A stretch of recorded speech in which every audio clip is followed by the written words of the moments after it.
Bonjour à tous, Madame la Présidente, mes chers collègues. Je vais prendre la parole en lieu et place de ma collègue Delphine Burkli, qui est retenue dans les bouchons parisiens. Ça ne s'invente pas. On sait qui remercier. Je suis donc, en tant que conseillère régionale... Un petit peu de silence, on est quand même encore dans un pays de liberté. Oui, merci. On a le droit encore... On a encore le droit de prendre sa voiture, assurément. S'il vous plaît, s'il vous plaît, s'il vous plaît, s'il vous plaît. Voilà. Maintenant, on sait ce qu'il adviendrait si les Verts dirigeaient la région Île-de-France. Vente forcée de tous les véhicules. Donc, je suis en tant que conseillère régionale et francilienne très fière de présenter ce plan des mobilités. J'associe donc évidemment Delphine Burkli à ce propos.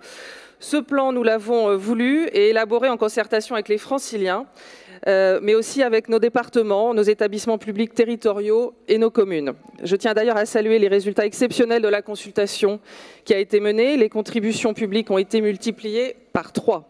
Ce plan, c'est donc celui de toute la région et de tous les territoires.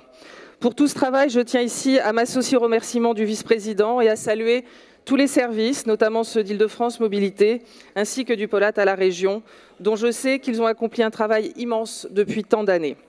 Et bien sûr, au nom du groupe, je tiens à saluer le travail exceptionnel qui a été mené depuis des mois maintenant par notre vice-président Grégoire de Lasteyrie et avant lui par notre collègue Stéphane Baudet.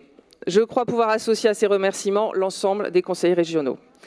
L'objectif de ce plan est clair, permettre à chaque francilien de se déplacer plus rapidement, plus facilement et de manière plus respectueuse de l'environnement. Au-delà des chiffres et des chantiers, c'est une véritable vision d'avenir que ce plan incarne.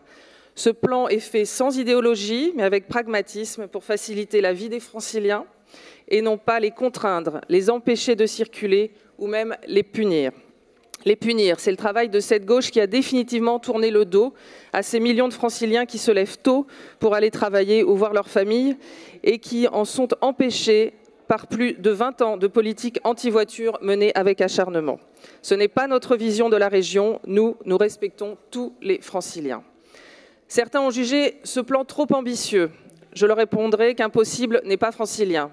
Ce plan est ambitieux en matière de mobilité, mais également d'un point de vue environnemental et sanitaire, puisqu'il vise à réduire de 20% les émissions de gaz à effet de serre liées au déplacement. Pour cela, d'ici 2030, ce sont plus de 200 km de nouvelles lignes de métro et de RER qui verront le jour grâce au Grand Paris Express et grâce à l'investissement inédit réalisé depuis 2016. L'ensemble des pistes cyclables sera porté à 10 000 km, soit un doublement par rapport à aujourd'hui, avec pour objectif de tripler le nombre de déplacements à vélo. À ces chiffres s'ajoute un autre objectif majeur, doter 100% des gares et stations d'une accessibilité complète pour les personnes à mobilité réduite, afin que la mobilité devienne un droit pour tous et partout. Ce plan, ce sont aussi des engagements très concrets pour la santé publique, moins de pollution sonore autour des grandes infrastructures grâce au déploiement de murs anti-bruit, l'accélération du nombre de véhicules électriques et la mise en service progressive de bus 100% propres à horizon 2030. Plus qu'un simple document administratif, il s'agit d'un véritable outil de planification des politiques de mobilité de demain.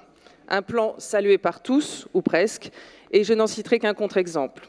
La ville de Paris, qui se croit légitime, a donné des leçons sur le trafic routier après avoir fait en sorte que Paris et le périphérique ne soient qu'un bouchon géant, une embolie généralisée, où prendre la voiture revient ni plus ni moins qu'à un parcours du combattant. Quant aux leçons données sur la concurrence, la ville n'a aucun mal à confier au privé ses piscines, tartuffes qu'ils sont. En tant qu'élue parisienne, je suis évidemment attristée de voir que la ville de Paris formule des critiques et des recommandations parfois en dehors même du plan des mobilités qui aurait pour effet de contraindre l'ensemble des franciliens, comme si notre région ne formait qu'une seule entité urbaine. Chers amis de la majorité municipale parisienne, sortez de Paris, osez dépasser ce périphérique que vous chérissez tant. Vous découvrirez une autre Île-de-France, tout aussi belle et tout aussi diverse. Au risque de vous déplaire, oui, la voiture n'est pas un tabou et son utilisation n'est pas un crime. Elle reste une nécessité pour des millions de nos concitoyens qui chaque matin prennent la route pour aller travailler.